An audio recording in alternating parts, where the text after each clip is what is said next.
ओम श्री गुरुवे नमः। हम श्री एम की आध्यात्मिक यात्रा का आनंद ले रहे हैं और आज आपके सामने पेश है उसकी अगली कड़ी।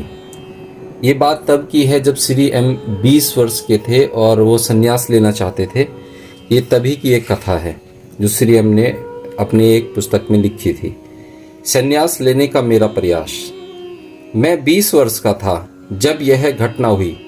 बाबा जी को मेरे सन्यासी बनने पर हमेशा ही विशेष आपत्ति थी। ठीक से कहना मुश्किल है कि यह मेरा विद्रोही प्रकृति थी या मेरा विश्वास कि वे इम्तिहान ले रहे हैं, पर मुझे हमेशा ऐसा लगा कि अगर मैं वास्तव में सन्यास ले लूँगा तो उन्हें मुझ पर गर्व होगा, क्योंकि वे खुद भी तो एक सन्यासी हैं। उन दिनों महेश्वर नाथ बाबा जी एक गुप्त यात्रा पर किसी अनजान गंतव्य स्थल पर थे। मुझे वे ऋषिकेश में मुनि बाबा की गुफा में छोड़ गए थे। गंगा के पार एक रूढ़िवादी परंपरागत मठ के सामने एक बहुत ही सुंदर और सुनसान सा स्नान घाट था। यह मठ सुविख्यात आदि शंकरा भगवत पाद द्वारा स्थापित प्राचीन 10 नामी संप्रदाय से परोक्ष रूप से जुड़ा हुआ था। कभी कभार मैं इस सुनसान घाट पर सुबह 4 बजे गंगा में डुबकी लगाकर ध्यान करने के लिए चला जाता था। एक बुजुर्ग साधक, जिनका मैं नाम नहीं लेना चाहता, वे भी इसी घाट पर स्नान और जाप के लिए आया करते थे। वे वहीं के एक रूढ़िवादी आश्रम में रहा करते थे। मेरा उनसे परिचय हो गया था और कई बार उनके जप तप के बाद वेदांत और उनके गहरे अर्थों पर हमारे बीच लंबी लंबी चर्चाएं हुआ करती थीं। मुझे वे बेहद सच्चे, खरे और शांत व्यक्ति लगे थे। एक दिन अचानक मुझे लगा कि हो सकता है ये ही मुझे सन्यास की दीक्षा दे दें, तो मैंने तय किया कि इस विषय में उनसे बात की जाए। एक सुबह जब हमने रोजमर्रा की तरह अपनी बातचीत शुरू की तो मैंने मन ही मन महेश्वरनाथ बाबा से प्रार्थना की और सीधे ही उस बुजुर्ग सन्यासी से पूछ लिया, क्या आपको लगता है कि मैं सन्यास के लिए उपयुक्त हूं? और अगर ऐसा है तो क्या आप मुझे सन्यास की दीक्षा देंगे? वह बुजुर्ग सन्यासी कुछ देर मेरी आंखों में देखते रहे, जैसे मेरे मन की बात समझना चाहते हों। फिर उन्होंने कुछ देर के लिए अपनी आंखें बंद कर ली और बोले, मुझे लगता है तुम सन्यास की दीक्षा के लिए बिल्कुल तैयार हो, परंतु एक दिक्कत है।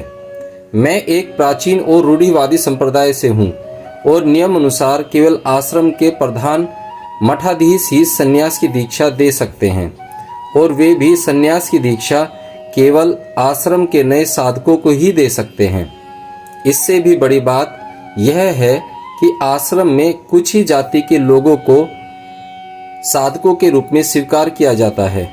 इसलिए आश्रम में तुम्हें सन्यास की दीक्षा दिलवाना तो संभव ही नहीं होगा, परंतु मैं यह जानता हूं कि तुम सन्यास की दीक्षा के लिए योग्य पात्र हो। और एक पुराना नियम यह भी है कि जो स्वयं सन्यासी है वह दूसरे को सन्यास की दीक्षा दे सकता है। शर्त यह है कि जिसको सन्यास से दीक्षित किया जाना हो वह पूरी तरह से उस दीक्षा के लिए उपयुक्त हो। अतः इस पवित्र गंगा नदी को साक्षी मानकर मैं ही तुम्हें सन्यास की दीक्षा दे दूंगा। मैं तुम्हें आश्रम के बाहर दीक्षा दूंगा, इसलिए उनके किसी नियम का उल्लंघन भी नहीं होगा। यह दीक्षा मैं तुम्हें यहीं इसी घाट पर दूंगा। परसों पूर्णमासी है। अपने सिर को एक दिन पहले मुंडा लेना और 2 गेरुए वस्त्र, कुछ फूल और 1 रुपये का सिक्का लेकर सुबह 4 बजे मुझे यहीं पर मिलना। मैंने चरण स्पर्श कर उन्हें प्रणाम किया। मैं बेहद प्रसन्न था और सोच रहा था कि बाबा जी जब मुझे मुंडे हुए सिर और गेरुए वस्त्रों में देखेंगे तो क्या कहेंगे। मुझे पूरा भरोसा था कि वे मुझे ऐसा देखकर बहुत प्रसन्न होंगे। तो निश्चित दिन सही समय पर मैं सांस रोके घाट पर उनकी प्रतीक्षा में खड़ा था। मैंने एक दिन पहले ही अपना सिर भी मुंडवा लिया था। कुछ ही क्षणों में वे बुजुर्ग सन्यासी सीढ़ियां उतरकर आ गए। हम एक दूसरे के सामने खड़े थे। उनका चेहरा ध्यान से देखने पर मुझे समझ में आया कि उनकी आंखों से आंसू बह रहे थे। वे अपने साधारण शांत एवं सौम्य स्वर की बजाय कांपती हुई आवाज में बोले, आगे ऐसा कभी मत करना। तुम्हें अपने गुरु की आज्ञा के बिना कभी कुछ भी नहीं करना चाहिए। तुमने मुझे बताया क्यों नहीं कि तुम्हारे गुरु ने तुम्हें संन्यास लेने से सख्त मना किया है? मैंने कहा, मुझे माफ कर दीजिए महाराज, परंतु मैंने सोचा वे शायद मेरी इम्तिहान ले रहे हैं। वे बोले, स्वयं अपने निष्कर्ष मत निकालो। कल देर रात जब मैं अपनी ध्यान साधना समाप्त करके सोने की तैयारी कर रहा था तो किसी ने मेरे कमरे का दरवाजा खटखटाया। चौंक कर मैं उछल गया और दरवाजा खोला। सिर पर जटाएं लपेटे एक लंबे योगी अंदर आए। वे बोले, मैं महेश्वर नाथ हूँ। तुम खुद को क्या समझते हो? तुम तय करने वाले कौन हो कि आध्यात्म के पथ पर उस लड़के को कौन सा कदम उठाना है? मैंने किसी विशेष कारण से उसे संन्यास लेने से मना किया था, जिनके बारे में तुम्हें नहीं पता। उसके प्रति तुम्हारी चिंता प्रशंसनीय है, पर उसे उसके हाल पर छोड़ दो। अब मैं यहाँ आ ही गया हूँ तो क्या मैं तुम्हें एक सुझाव दे सकता हूँ? पंचदशी ध्यान से पढ़ने की आवश्यकता है तुम्हें।